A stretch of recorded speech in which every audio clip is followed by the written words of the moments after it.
If you're not doing what you're made to do, you still failed in life. Do you know why? If a teacher gave you a math test and you wrote a poem on the side of the paper, instead of answering the questions, it can be the world's most beautiful poem, and she could even refer you to gifted and talented, but you would fail the math test.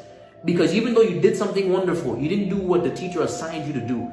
In this life, it's not about doing something good. It is about doing what God called you to do. And that thing that God called you to do is a mystery that you must encode or unravel by the ministry of the Holy Spirit. So you can be doing good things, serving in church, praying in tongues, fasting, doing wonderful Christian things. But that's not the objective of life. The objective of life is first to discover God and second to discover your purpose. Once you discover your purpose, it becomes the reason for your existence. It becomes the coordinates for how you live your life.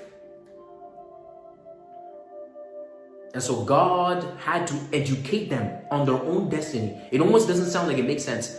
Why does somebody else have to tell me why I was born? It's because you're not the one that created yourself. You're not the one that identified or carved out your own purpose. It's God that made your purpose. And so only He can tell you what you're made to be. And it is by spiritual education.